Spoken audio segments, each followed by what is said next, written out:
Real talk. Headlines have become sickening. They become poisonous. Dissecting headlines. Defying state orders. Sheriff Bianco not enforcing what the governor is saying. Dialed in with decision makers. Clarify what you actually meant. Get the answers you need. At the beginning of this, we were told, don't wear a mask. Is this really helping? Expect a different kind of newscast. Fox Sullivan News Special Report. Weeknights at 7. Hey everyone, it's a dose of Dr. Drew. It is indeed. And in just a minute, we'll be joined by Dr. Tom Yadegar. You guys remember him from early in the pandemic. He's a pulmonologist and medical director of the ICU at Providence, Cedars-Sinai, Tarzana Medical Center. He's been practicing ICU medicine for 20 years. He supervises a couple dozen physicians, so we'll hear about his information from the front lines. Sebra Tyrus is on tomorrow, not today, so we'll see him tomorrow, and then we will have Scott Adams on Thursday.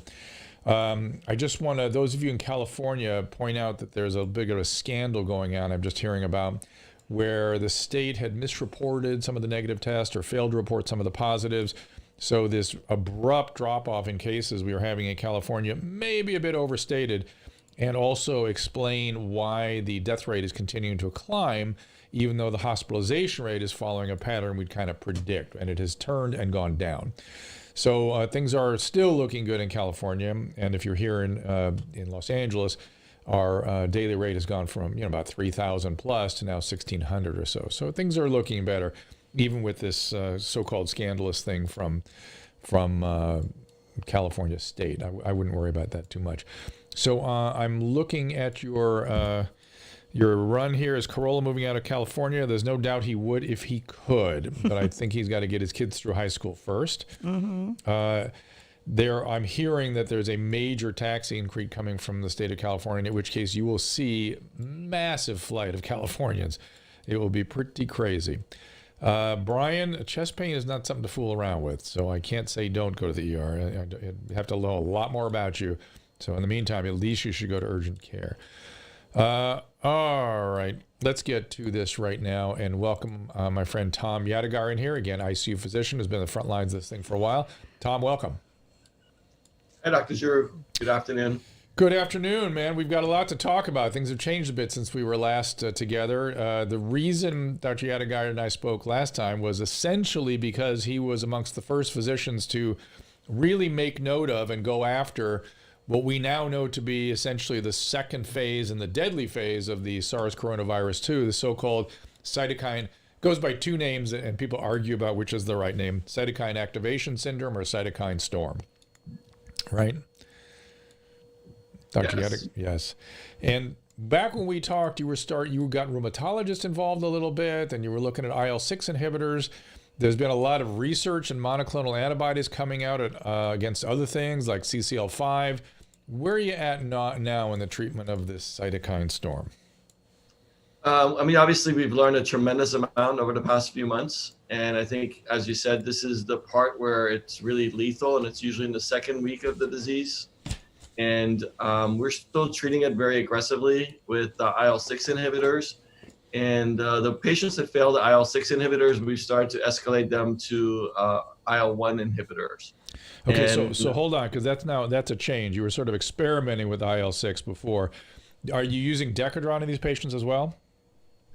Well, usually what we do is we kind of break it up into the first week and the second week. So in the first week of the symptom onset, then patients are usually getting antiviral therapy.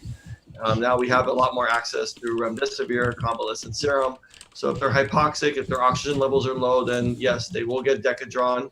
The standard dose, which is a 6 milligrams Q-day, once a day for 10 days per the study protocol. And that's a new thing, right? Before, that's just the study that came out last week that expanded the Decadron population to essentially all hospital patients. Yes. Okay. Keep going, Decadron. Yeah, I'm writing it all down.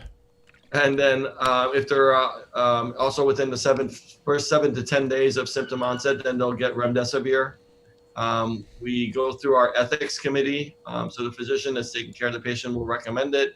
The ethics committee will look and make sure that they meet all the criteria, all the guidelines. And then at that point, we'll initiate therapy. What rules out remdesivir? Renal dysfunction or something like that? Who would not get it? Yeah, renal dysfunction is definitely a stop contraindication. Yeah. But there's other things if patients have other comorbidities, if they have 6-month life expectancy. Okay. Got it. If there's on a ventilator, because we do have limited supplies, and we try to make sure that we get it to the patient who it's going to help the most. So there's when I have discussed this business about decision making based on life expectancy, people have been like, oh my God. Now here you are, an ethics committee that specifically is taking this into account. It's appropriate decision making, everybody. This is how medical decisions are made. So the fact that politics and other people are eroding into our practice is just too much. Have you noticed some of that as well? I try to stay away from that. It's a simple enough for me. I'm a bedside doctor, and politics plays no role in that. Good. Well, it does. In some states, they're outlawing things you can prescribe. It's crazy. Well, fortunately, it hasn't been my experience. Good. And again, our ethics committee is not there to restrict, but it's really to kind of take away the patient, the physician that's taking care of the patient. Right. And put it in another group. And the ethics committee is not just physicians, but also other members of the medical staff. Sure.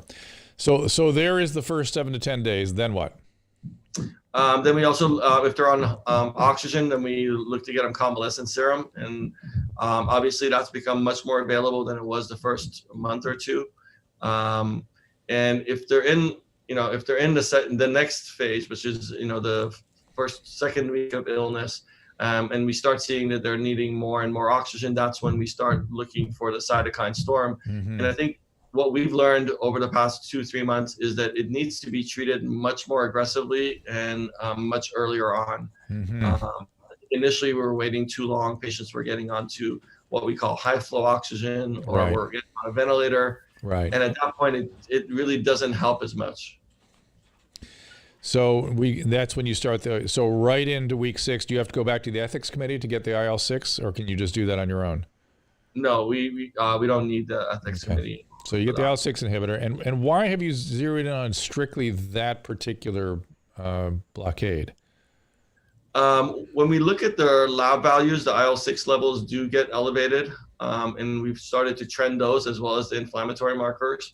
And what we noticed is that, initially it may be very low or high limit of normal. And within a few days, it escalates into, 10 times normal values. Got it. So you're going at something that you can see physiologically changing. Yeah, exactly. And then in the initial month of our of fighting COVID, those lab values were taking about a week to come back. Those are really geared towards outpatient care. Yeah. And our pharmacy director and our lab director have been instrumental in really giving us the IL-6, and then also being able to test the values and get us results in a quick enough fashion. And last time we spoke, you were looking at other things, even the CRP. Are you still looking at those sorts of markers? We do. We look at all those markers, and the lab values are important, but really the main thing, and I'm sure you will agree with me, is really the clinical status. That's the Right. main thing that we want to base our decisions on. I had been seeing that low lymphocyte count really is a bad prognostic sign. Do you look at that, and does that change your approach at all? The lymphopenia is a bad prognostic sign. We do definitely look at it. I think the thing that we're looking at the most is the amount of infiltrates that are involved, and also the oxygenation. Those seem to be much more of a indicator of poor morbidity and high mortality. But yes, we try to look at everything. It obviously gets very complicated because for one patient, you're looking at 15, 20 different variables and trying to put them all into one picture. Are you going after those infiltrates aggressively as though they were pneumonia, maybe? Because you can't tell, right? You can't tell what that really is. Is this phase 2 infiltrates aggressively treated with antibiotics? We're not treating aggressively with antibiotics and it seems very unusual. In influenza cases, you get a lot more of secondary bacterial infections. Yeah. It seems like it's not a big part of the COVID-19 patients, I think there's about an 8 to 10% incidence where they get a secondary infection. And yes, we've had those patients, in which case that becomes really critically important. Is this a bacterial pneumonia or is this a cytokine storm? Because obviously you're treating those with very different treatments. Are you just using a sputum culture as your guide? We look at the procalcitonin levels as well as lactic acid levels. And, I've had a couple of close calls where I thought it was cytokine storm, and I've repeated the x-ray. And unlike anything that I've seen in my 20 years, their x-ray turns from what you think is like, oh, typical viral pneumonia to a lobar pneumonia within a 12-hour period. It's unbelievable. And I've had a couple of patients where we almost gave them, IL-6 inhibitors, and upon, we reevaluate these patients frequently during the day. Right. And upon evaluation, we saw that no, this was actually a bacterial pneumonia. So you're basing it on X-ray and then later confirmation with sputum or whatever, blood cultures. Yeah. Do you think, this is a bigger, broader question, do you think I do have one more thing. People are asking about some of the newer sorts of medications, leronlimab rather. Another one they were asking about here, itolizumab.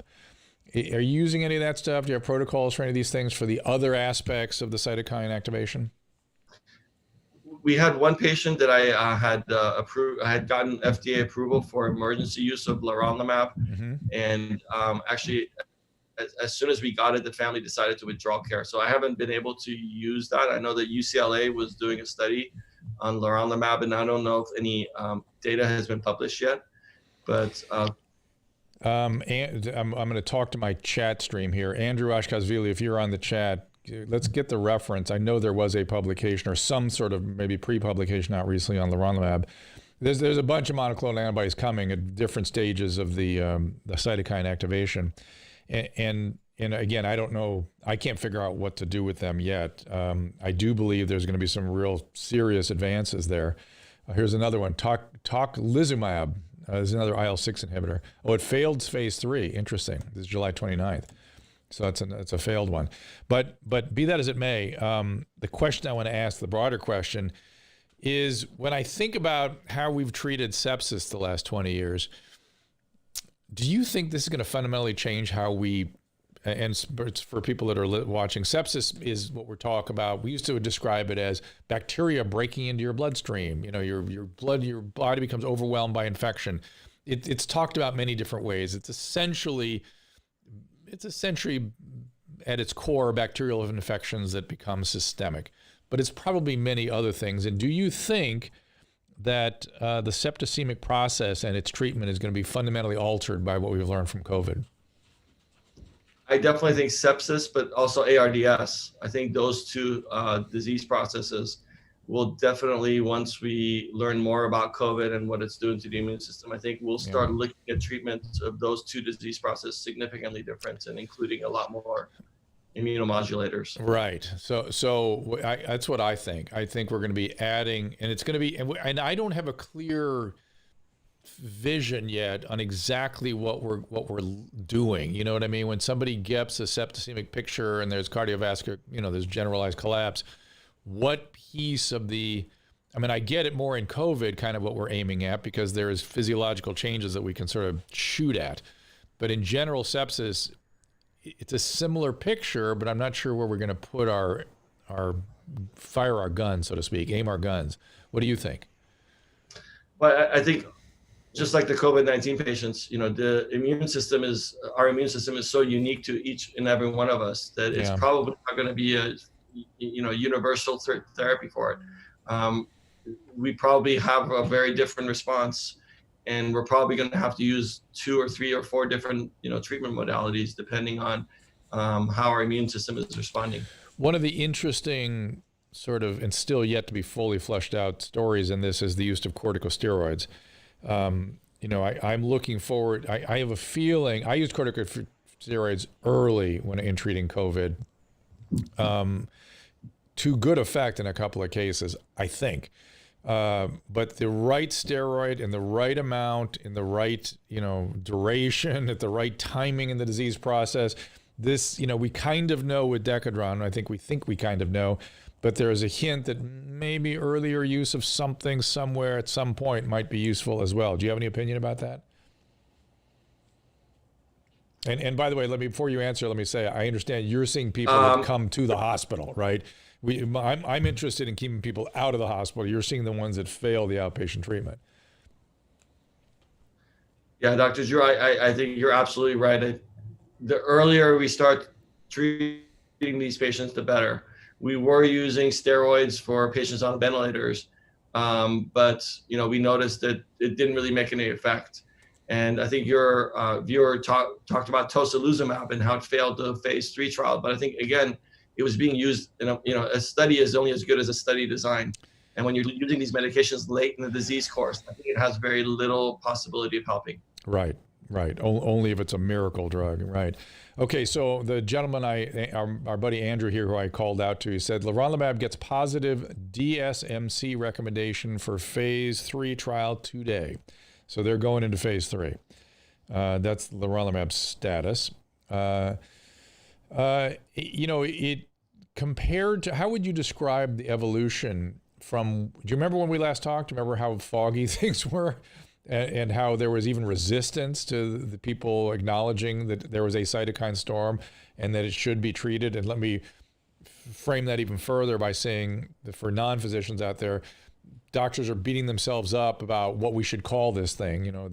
Some people are angry if you call it cytokine storm. Others are saying it's cytokine activation, but it's really something different. That's the latest phase of the story. But early on, when you and I last talked, people were denying the whole thing, it seemed like, or at least tending to, right? Yeah, it's been disappointing to say the least in terms of the medical community. It seems like there is a lot of resistance, and I understand as a critical care physician, the last thing you want to do is treat a sick, critically care dying patient with immunosuppression. But if you realize and you know that that's what's going to save your patient, I don't understand the hesitancy. And even to this day in our hospital, I still have some physicians that are still, debating this issue and resistance to treating these patients. I'm all for debate. That's how we do our thing, right? I mean, that's our deal. But to interfere with your decision making, I would, in the strongest terms, call exception to. But it's weird how people would get in the way of things that are clearly working. I mean, so much of why we're in better shape now is because of exactly what you've just described. You walked us through these protocols of treatment for hospitalized patients. The death rate is down rather significantly. Is that your experience? Yes, our not only our death rate, but also our need for intensive care unit, need for mechanical ventilation. We haven't even come close to where we were the first 2 weeks of this illness in terms of how many patients were on a ventilator. First few weeks, we probably had half of our ICU filled with ventilators. And at this point, we're only intubating 1 or 2 patients a month now. Wow. So that's crazy. Yes. Are you using positive pressure or other ways of getting through? Yeah, exactly. I mean, everything that we were told, everything that we were advised the first few weeks, which was, intubate these patients early, don't use non-invasive ventilation, don't use high flow.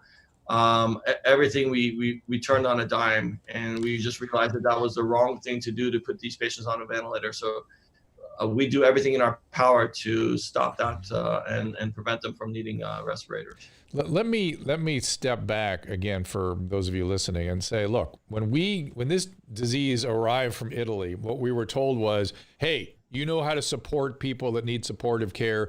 Just put them on a ventilator, give them fluids, give them pressors, and we have nothing else to offer. And I thought, and I believe you too, Dr. Yadegar, thought, we in the United States improvise better than anybody. We just do. We're sort of trained to really use our decision-making in a careful but improvisational way.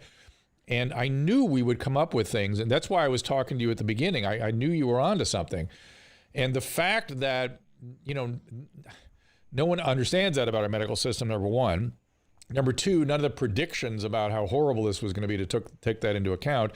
And number three, the fact that people are still resistant to you doing that, I find rather astonishing. What are your thoughts? Well, I think, Drew, you and I are both LA County boys. So improvising. Well, we improvised because that was improvise or die for everybody, not just the patients, but the doctors. That was, yes, you're right. We were trained in a time when, it was stay on your toes. You had to think quick. You had to use everything out of your power. You know, and most of the medicines that we had at back then was, already outdated 10, 20 years. So, I think you're absolutely right. And I think, one of the things that we've done well in the States is not to fall into those same patterns as, what happened in China and Italy. And, it's interesting. You said, talk about the county. I'm just having a flashback to one of the reasons I feel so confidently improvisational is I was deep in the AIDS epidemic. I was there when Dr. Leadham opened the AZT boxes on his first day of having received them from manufacturing. And we were trying everything all the time. And that's how AIDS became a chronic illness, because we were doing that same kind of stuff that you're doing now in the ICU. We were doing it all over the place on the oncology wards, the infectious disease wards. Were you still in training when that stuff was going on? I was definitely in last years of medical school, and as an intern, it was very unusual because as an intern we started the HIV ward, ward 700 at USC, and then by the time I finished my fellowship, there was no longer any patients, there was no longer a need. Right. So it was nice to see that here this was a disease that was killing so many people, affecting so many people, and within a 4 or 5 year period, we're able to turn it into a chronic disease. So that was amazing.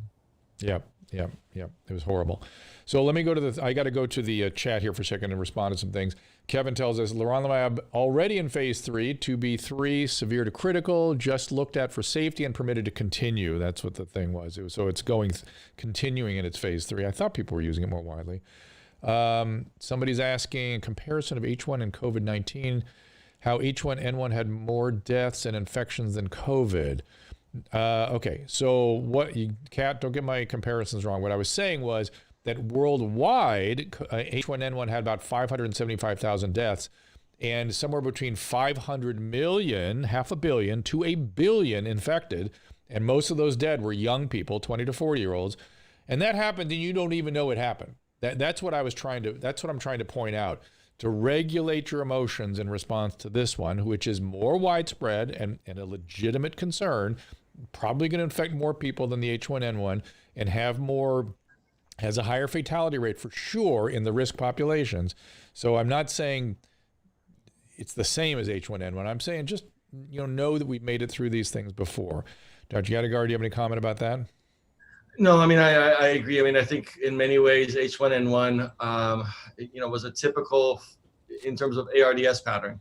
And, when they came into the hospital within 24, 36 hours, you saw them kind of crash and burn. And it was what we trained for. We had a protocol for treating it, but it's just not a very good protocol. These patients are very much different than those patients that had H1N1 that end up on a respirator.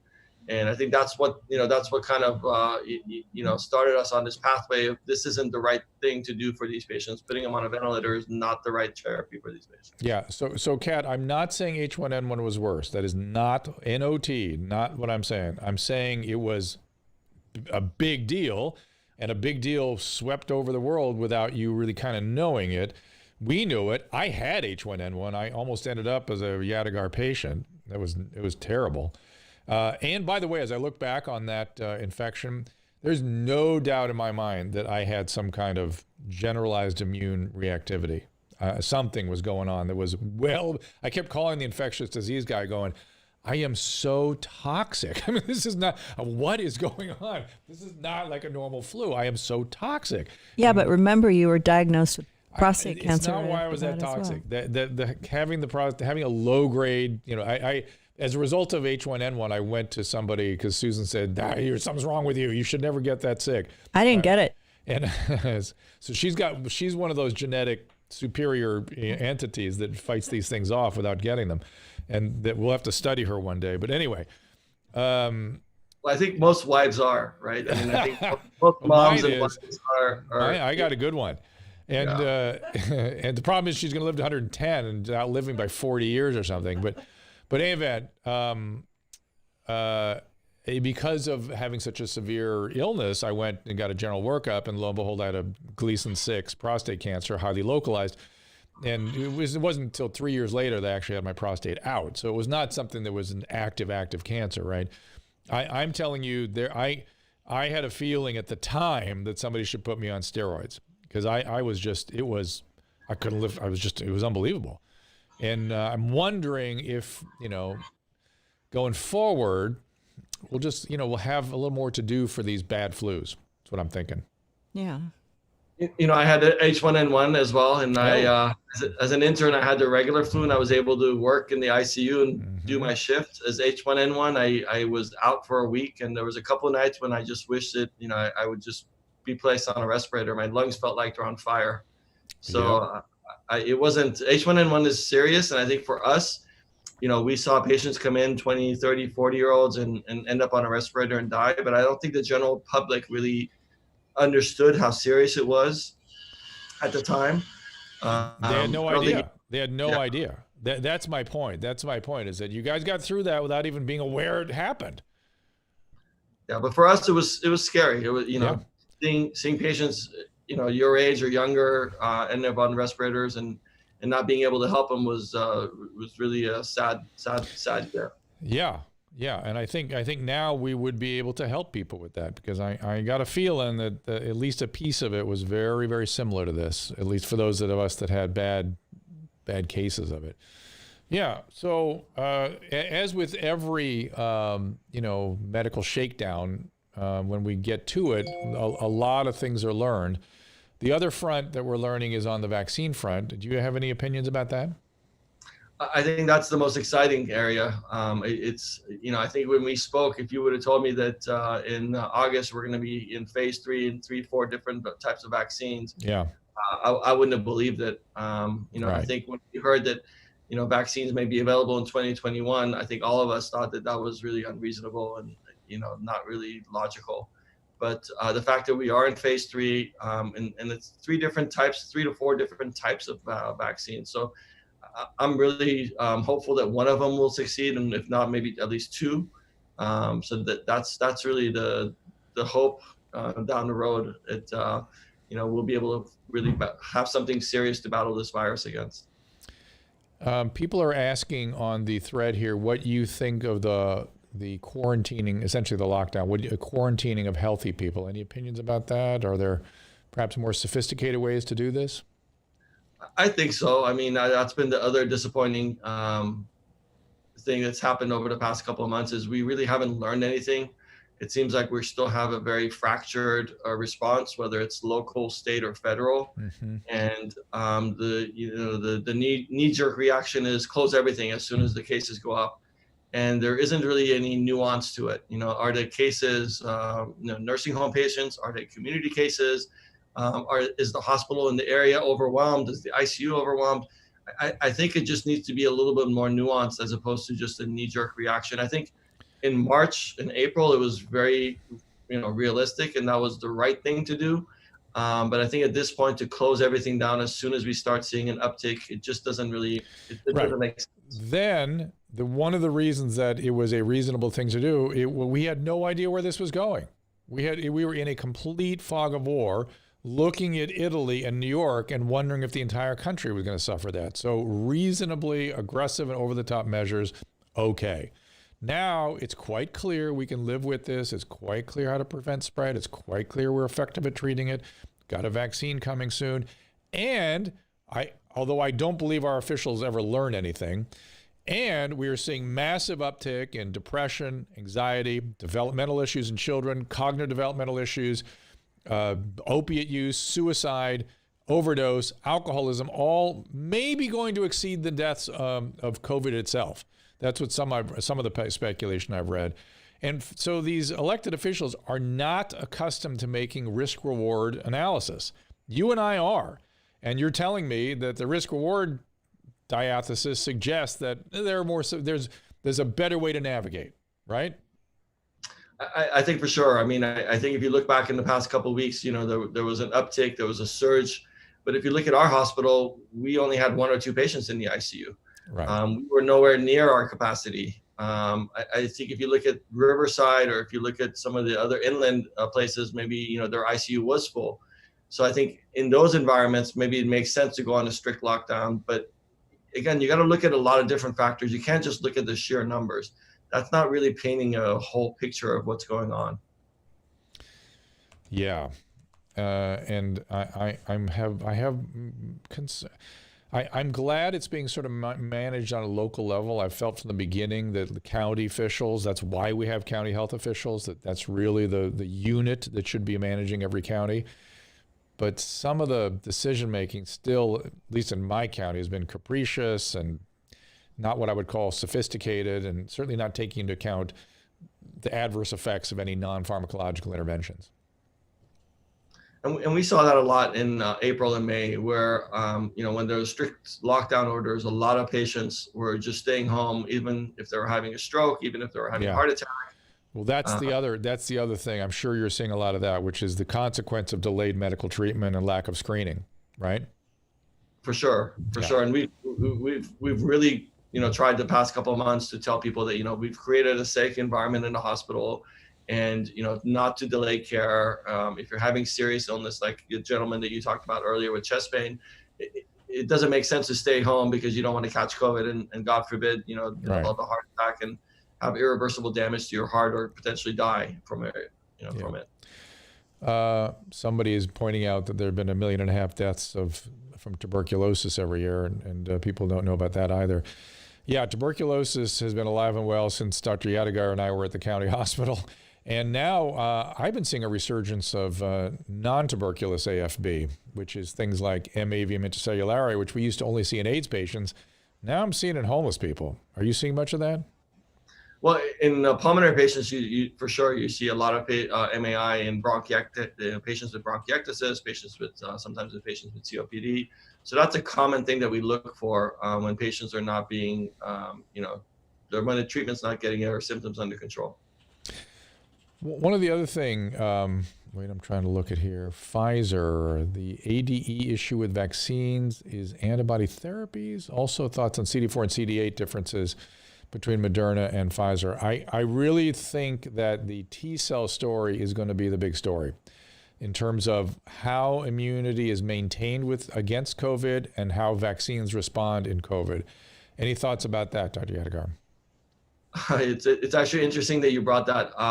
One of the things that we did is we started doing lung biopsies on postmortem, obviously with consent of patients' families. Mm-hmm. And I started working with my colleagues at USC, and we started labeling and trying to do immunostains for CD4 and CD8 to try to see, you know, is there a difference? Mm-hmm. And one of the, you know, it's only a case series of 3. I'm hoping to have it published hopefully within the next few weeks. But there is, you know, an increase in CD8, and I think the role between CD4 and CD8 plays a huge component of the cytokine storm. Yeah. So I'm hoping that we'll have more people investigated, and hopefully, you know, be able to find more therapies. Yeah, there's something going on, and the T-cell story, as always in the immune system, it's always more complicated than we think. We want it to be just so, you know, but there's something going on there, and my suspicion, not even a hypothesis yet, but my suspicion is these transient elevations of antibodies, B-cell produced antibodies, that fade with time. I'm not convinced that immunity fades. There could well be T cells left behind, ready to fire off. Think there's anything to that? No, I think you're absolutely right, and I think that there is a 2-part, you know, to the immunity. Yeah. And I think the T cell role really, I think in the cytokine syndrome really plays a role, because again, it's a delayed reaction. If you remember the T cells, mm-hmm. just like we used to put the PPD. And it fits the timeline of the disease, where the first week you're dealing with the virus, and then the second week is when the immune system, and I think it's especially driven by T cells, mm-hmm. that's causing a lot of problems. Hey, let me just, as an aside, are you seeing much in the homeless population, or do you have any special concerns about what's going on there from a pulmonary or infectious disease standpoint? Yeah, I mean, we've had a fair amount of patients that come in, especially early on in the months of March and April, and unfortunately, they had no idea that there was this new virus. When we talked to them about, there's this new virus, it's a respiratory virus, this is what it is, they just had no clue about it. I know that the public health department has done a much better job over the past couple months in terms of trying to get to the homeless and educating them and protecting them. But in the first few months, it was sad to see that everyone in the world knew what was happening, what was going on, but unfortunately, the people that are at home, that were homeless, had no clue and had no ways to protect themselves. Except staying outside, which seemed to kind of work, for some of them. I've got a pretty sophisticated chat group going here, and they've got some questions for you. First off, they're looking at your article, COVID-19, A Tale of Two Diseases, which is, again, the viral component and then the cytokine piece.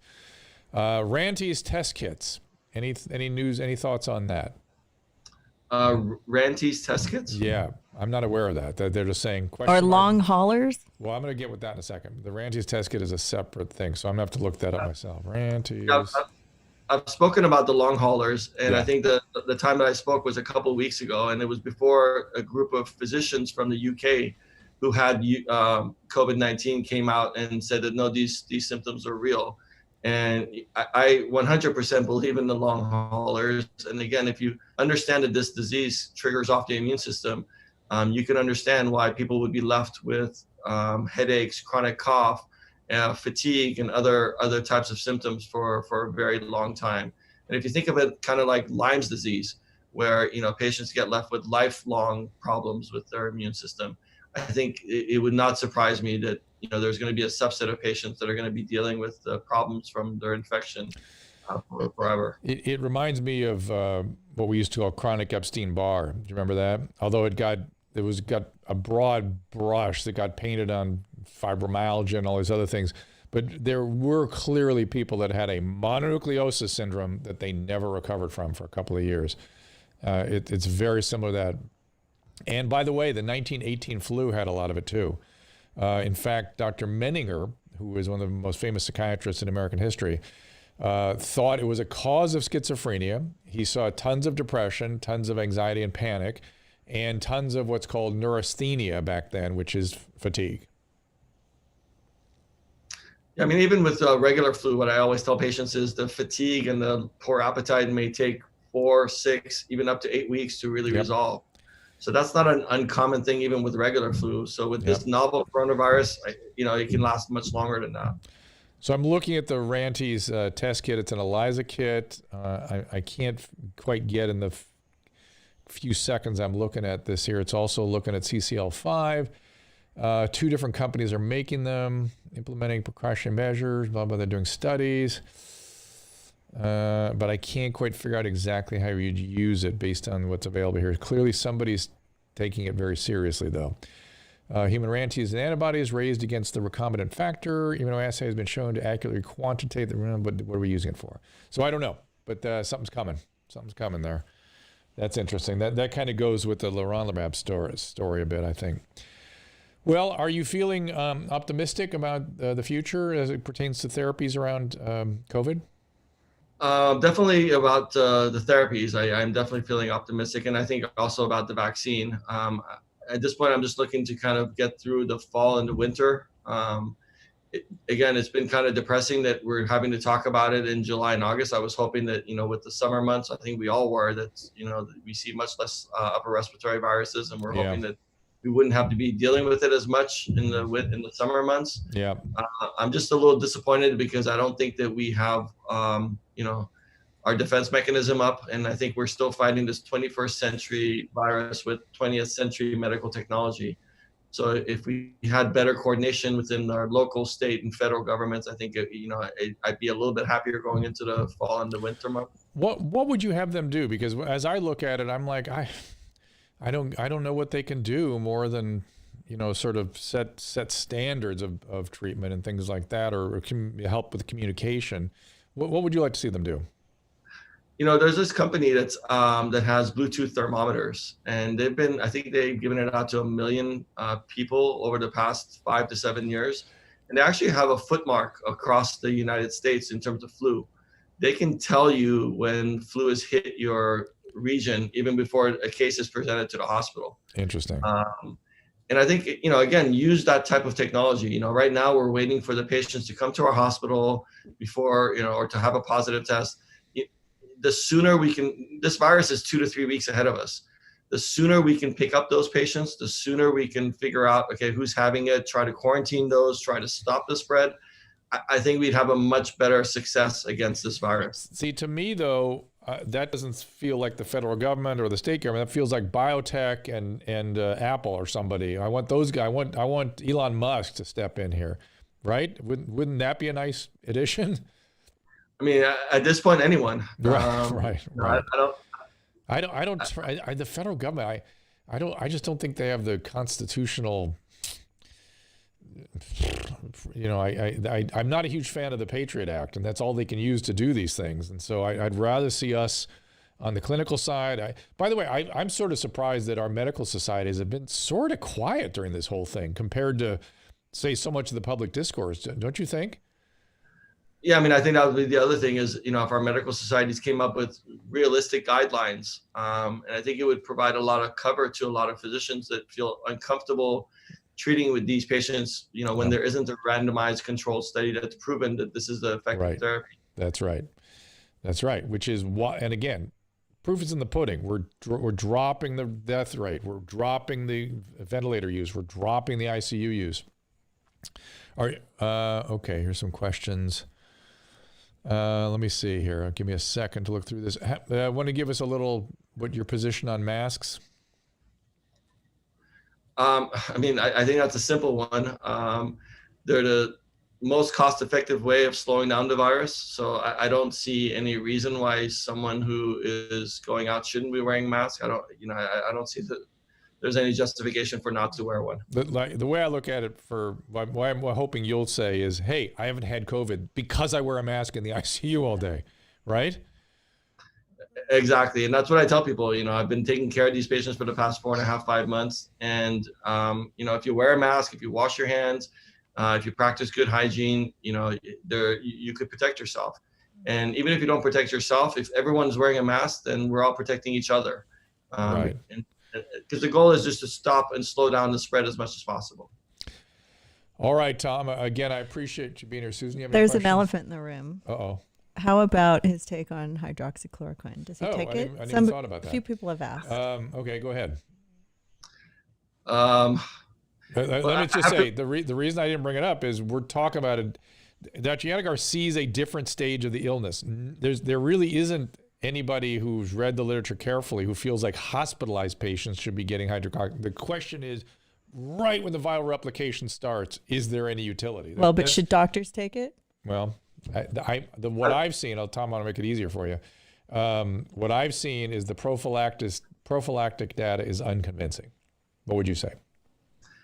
I would certainly say that in the hospital patients, I did not see a benefit. And I would preface it by saying that initially when our health system used it as when it came out, when the study came out that, they recommended advisement of using it. So we were using it on patients that were positive.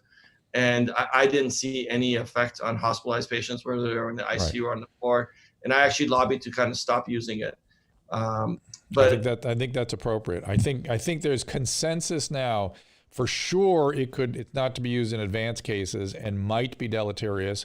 There is only problematic data in hospitalized patients.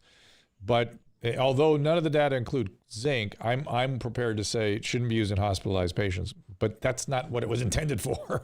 So, in my world, when you get the first sign of fever, that's the guy you want to be thinking about it. Maybe, at least get the studies on that.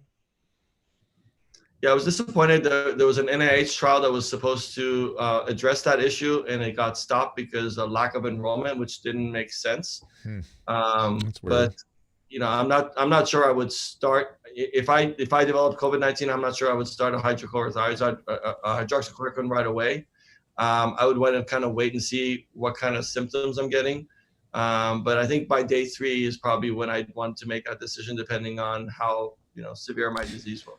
And so I would take it. You got to remember, I've used Plaquenil for 3.5 decades, and many thousands of prescriptions or days of use, and I've never seen a single side effect. So for me, I would think, I'm already on zinc. I sort of am convinced that zinc may have some benefit prophylactically. I would take the hydroxychloroquine. The azithromycin is the part I'm not convinced about, by the way. But one of the reasons I'm convinced about hydroxychloroquine, are you aware that there's a 2005 study on SARS coronavirus 1 that Anthony Fauci pushed very hard as an excellent treatment for SARS coronavirus 1?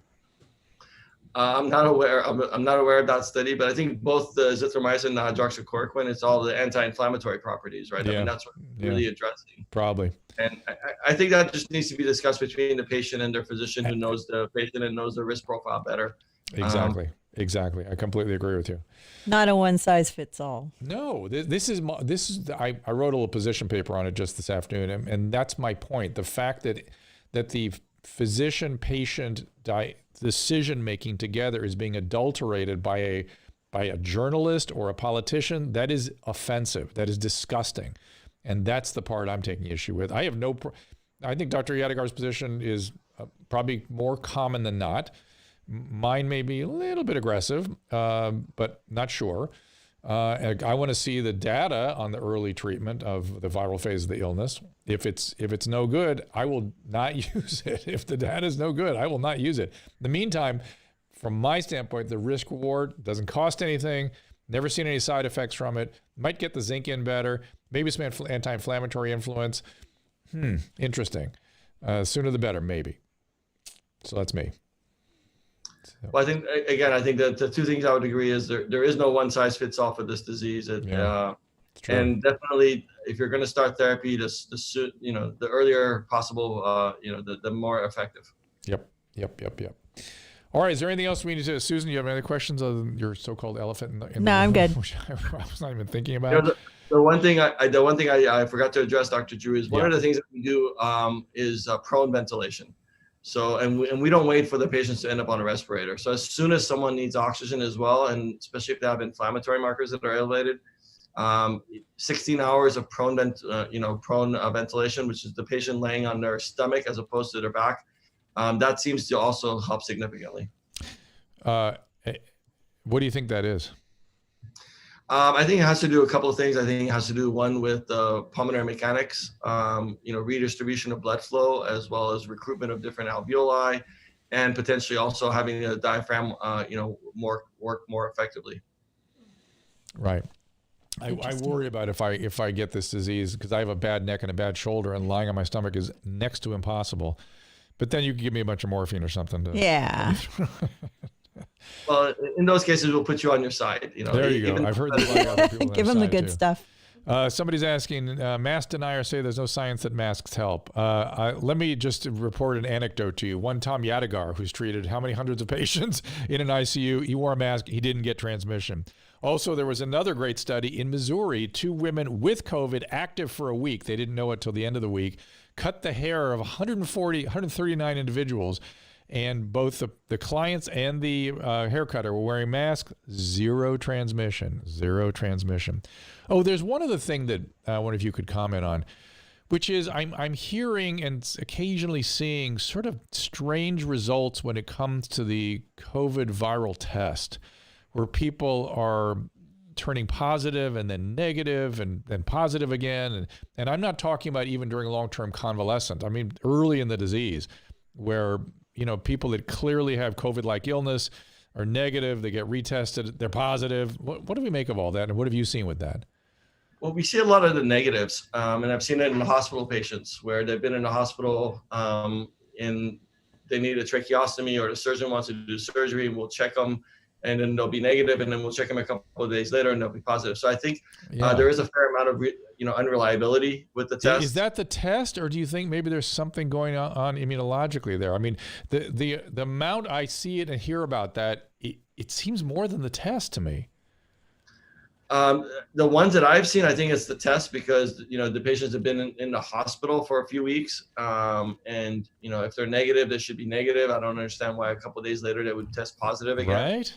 I don't know. Keep an eye on that for me. Just keep your mind open. That's all I'm saying. Because I'm hearing a lot about that in strange circumstances. And if the test is that unreliable, we shouldn't be able to know anything about the incidence of the disease in the general population. Well, I think we underestimate the incidence in the disease. I think there's a lot more cases out there. And I think that would probably significantly lower the overall mortality rate. There's a lot of patients that had it and, never got tested for it, especially in the first few months. What is your guess on once we're sort of through this and have the real numbers, what the fatality rate's going to be? And let's do it in sort of big chunks, like 0 to 40, 40 to 70, 70 to 90. Well, I kind of actually break that up even further into community cases versus skilled nursing facility. Yeah. So skilled nursing facility patients are going to have 25, 30% and above.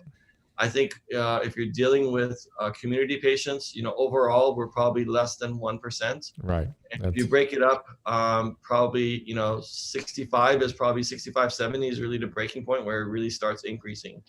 And I think below that age, unless you have some serious comorbidities, it's going to be very, very low.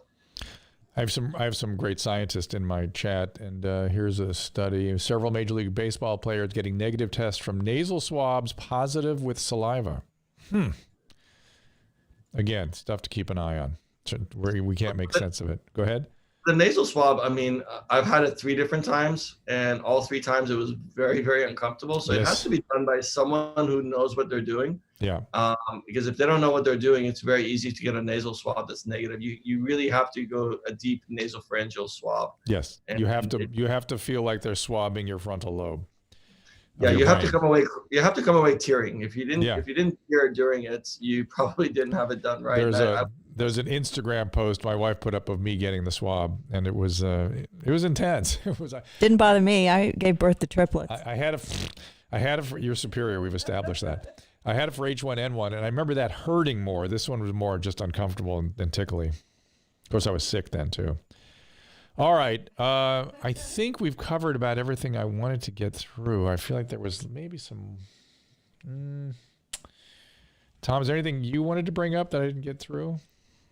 No, just again, thank you for keeping the interest on the topic, and I know a lot of journalists also talk about it, but obviously it helps to have someone with a medical background and your understanding. Yeah.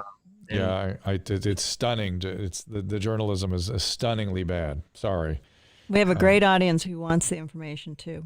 Yeah, our audience, we have a lot of very educated people and motivated, interested people. And so when we do physician interviews, they really appreciate it. And I enjoy it. It just keeps me connected really to what's going on here with this thing.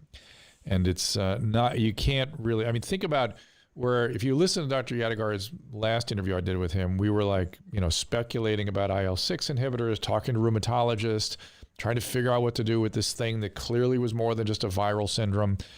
And now, look at this protocol he follows. He follows a protocol that keeps people out of the ICU, off the ventilator, not dying. Convalescent serum, remdesivir, Decadron, IL-6 inhibitors, IL-1 inhibitors, lorlatinib. We have all these things now we're using, and vaccines coming at a pace that are astonishing. Are you going to take the vaccine? Yes, probably. I want to see obviously all the reports. On the phase trials, but yes, I would definitely take the vaccine. Do you care which one? Are you sort of more prone towards the live attenuated virus or the Moderna RNA vaccine, or any thoughts about that? I think the mRNA vaccine, that seems the beta one. It looks amazing. That one's against the protein, and there isn't any chance of catching anything. And people have to understand that if you get the vaccine, it's normal for you to have a little bit of body aches. It's normal to have a little bit of fever. Oh yeah, of course.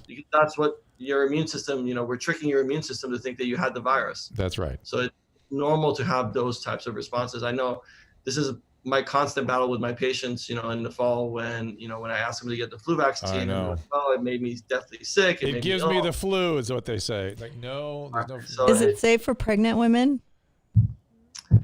The new vaccines? I'm not Influenza sure. is. Influenza is. We'll have to see the guidelines.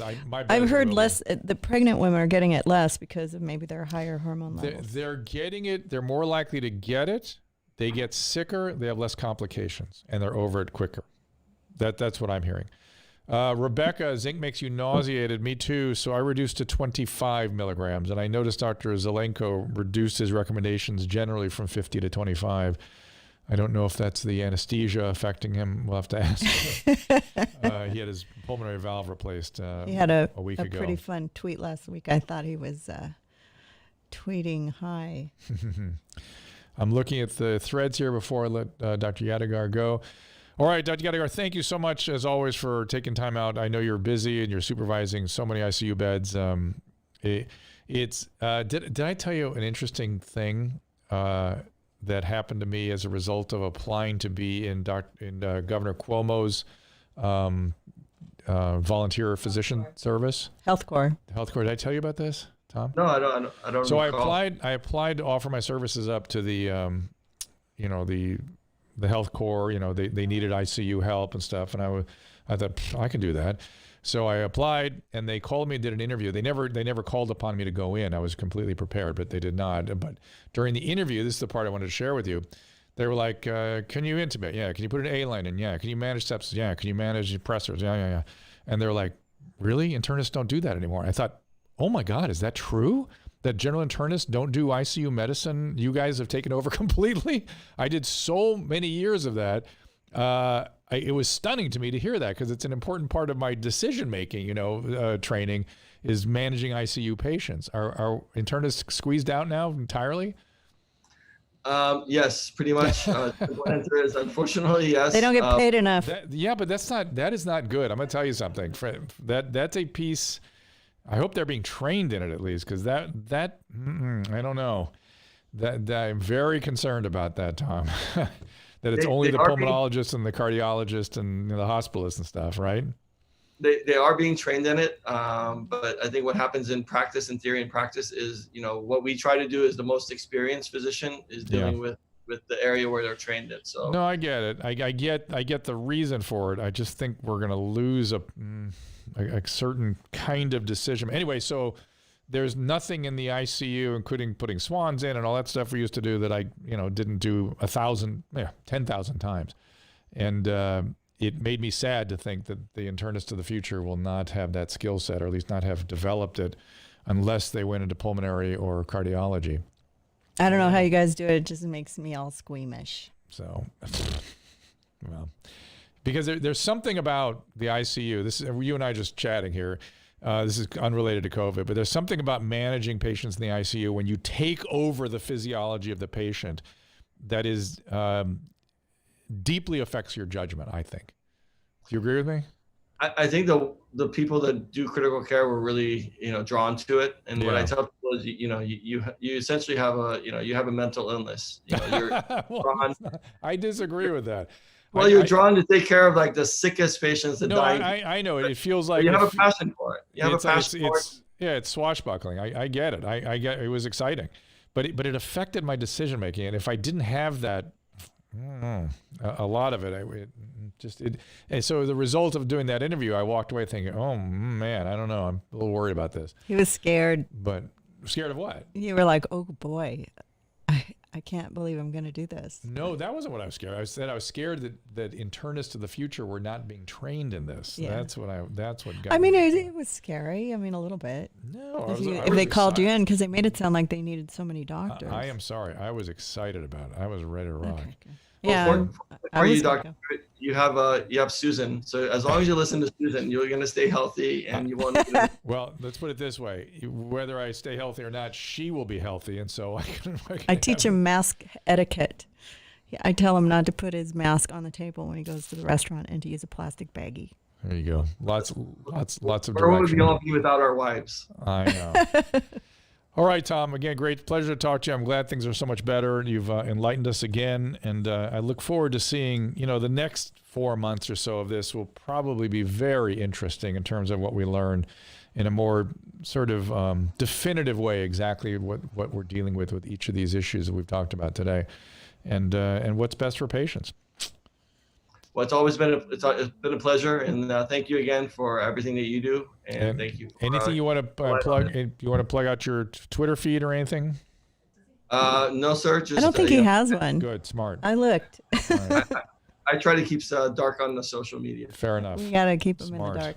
Very But he did smart. write a couple of really nice articles, so check him out. Just Google him. Thomas Yadegar. Thanks, Tom. Of course. Thank you, guys. You bet.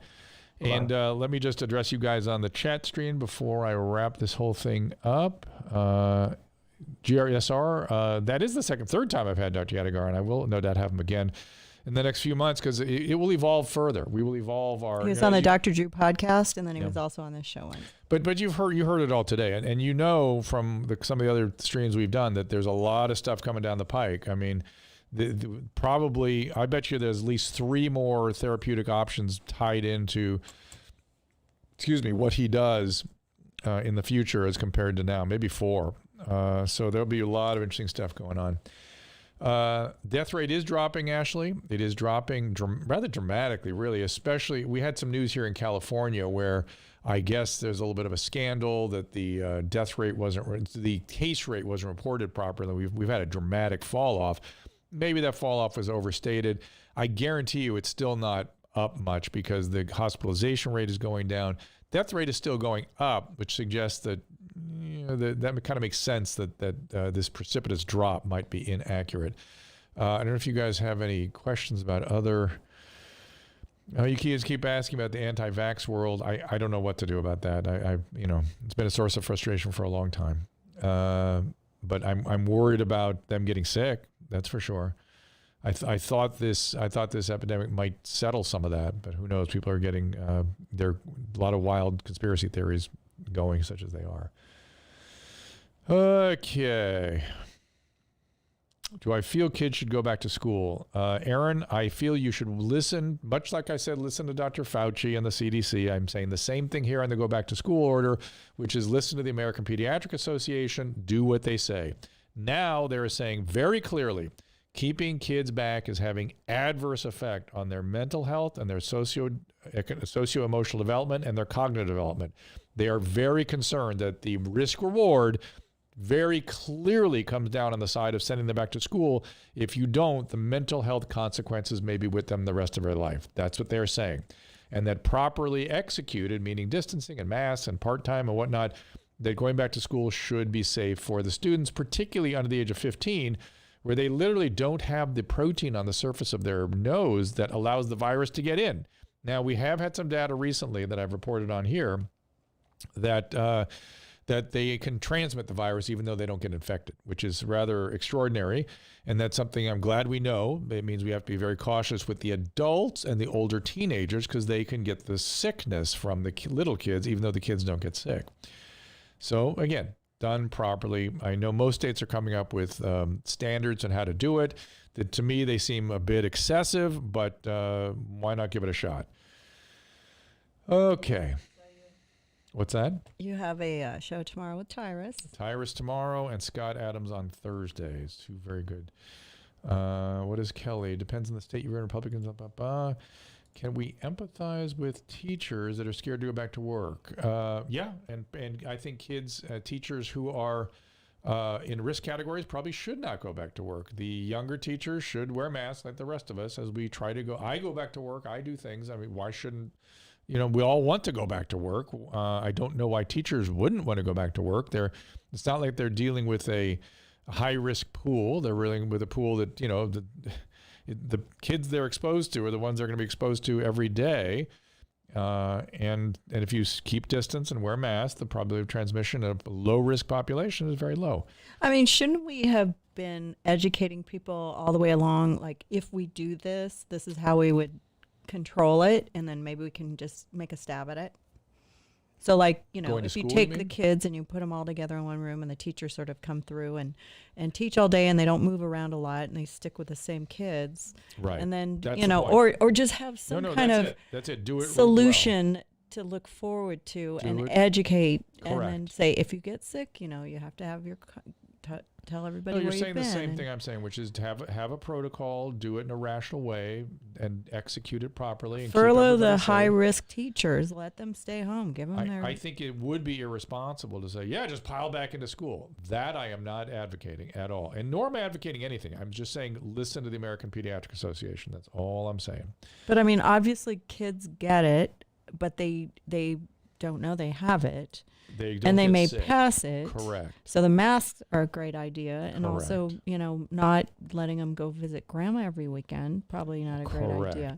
Right. But teaching people how to get through the next 6 months without just saying no school, Right. I or think we're going to that's try it, and then I'm looking at LA Unified School District, and they're coming up with some rational plans. California's coming up with a rational plan. So I figure if the most irrational state in the union is coming up with decent plans, probably more states are coming up with some decent plans.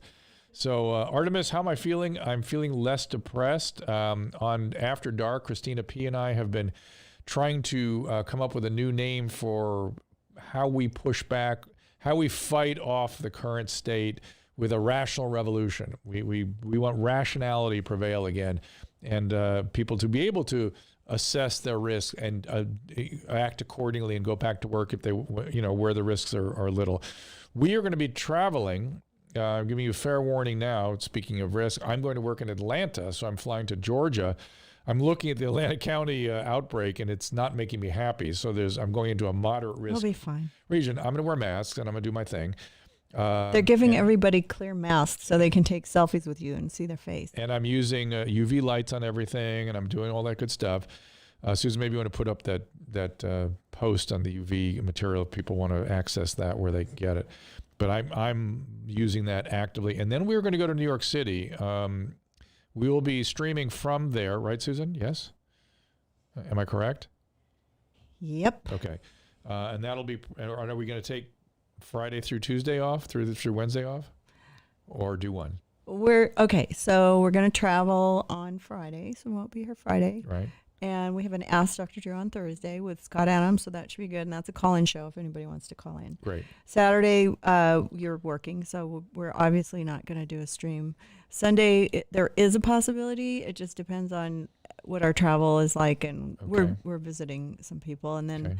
Monday for sure we can do something, and Tuesday before we come back. And then we'll be back in New York on Wednesday, and we're going to have Kat Timpf joining Okay, us okay. instead of Tyrus, because she lives nearby me Right. in New York, so we can have her in studio. And then Thursday, Friday, So here's my Saturday, bet. we can probably Here's my do bet. Just About You stream. Between Friday and Tuesday, we'll probably do one. That's my bet. Yeah, it's going to be a Um, slow week, but we're going to be here every day this week, so chime in. Hey, Justin, what happened to Brian Callen? Something go wrong? He had COVID, I know, but is he okay? Does he need anything? You guys tell me. Let me know right now here, because I will call him if there's something going on. Yeah, so Friday through Tuesday will be very scant. We'll be traveling. Wednesday we'll be in New York City. We'll give you a report on what's going on there. New York, has like no cases, but I'm hearing lots of crazy things about how the city's operating, so we'll see. And John, congratulations. I'm 9 months sober, man. It only took me till now to get through to you. John Leiterman, well done, my friend. Sexual allegations. That is, oh boy. All right, well, I'll look into what's going on there. Do a live stream. Monica Ricci wants to do a live stream with us in Atlanta. We're seeing you for dinner on Friday, right? I believe. So Monica Ricci, super fan. We're going to meet with her, and then we'll talk about what we're doing the rest of the weekend. Yeah, I don't know. Saturday is kind of a tight day, and we're traveling on. Should I be promoting the presentation in Atlanta on Saturday? I don't know. Nobody gave me anything. So Let me look it up and see if there are tickets still available for you all. Is it open to the public? Well, that's what I don't know. Also, we're on episode 77 of Dose of Dr. Dr. Drew After Dark, blah, blah, blah. Anyways, just so you know, in case, let me turn the music off. In case you want to catch up, Tom Segura was on 75, and then also we had Josh Potter on 76, and back to Christina P on 77. You can find it all at youtube.com/Dr. Drew. So hold on. This thing I'm doing is at the... I had some property tax issues to deal with, so I was a little behind today. What's up? I don't know what to make. I don't. There's nothing I can find about this. Hold You on. want me? Well, we Wait, can tell him tomorrow. Okay, I'll find out. Okay, hold on. Before we wrap up, there's one more thing I can look at to see. Okay, hold on. Sorry, guys. Give me this one thing to look this up for you in case this thing is for the public. I don't know. Nobody gave me any information, so. I want to be sure to put that out there if it is. There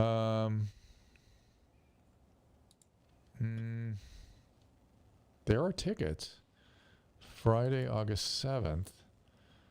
It's a 3-day event. Let me give a little push on this. I don't have a banner or where to Dr. go. Oz has been a part of this thing. Okay, we'll get the information and have it all ready for tomorrow. So 80% sold out. I don't know if you can buy just Saturday. So Oz is going to be there. I'm going to be there. Joycelyn Elders, who's lovely. I've worked with her before. Mike Massimino. So there's a lot of people going to talk. What's the website? The website is Eventbrite? Yeah, Eventbrite. It doesn't seem right. That doesn't seem right. That's sort of that wouldn't be right. It's just Medical Marketing Miracle Conference. That's what it's called. Medical Marketing Miracle Conference. And yeah, we'll see what gives. It's good to see Dr. Oz there. All right, look at your thread here before I get out of here. Is he going to be there on Saturday with you? I guess so. I don't know. We'll see. Also, be sure to check out Midnight Gospel with Duncan Trussell and Dr. Drew. Dr. Drew is a gun-toting, zombie-fighting mini-president in Netflix's Mini-president, that's right. The Midnight Gospel. Please support that. I know. Okay, I don't see anything else. We're going to leave it at that. Since you're going to just, scour the internet on a live feed. And I will be on Fox 11 in just a few minutes. It's here in Los Angeles, Fox 11 TV, right, Susan? You can find it. Is that correct? foxla.com/live. All right. Great. And I will see you all tomorrow with the great Tyrus. All righty then. Mm-hmm.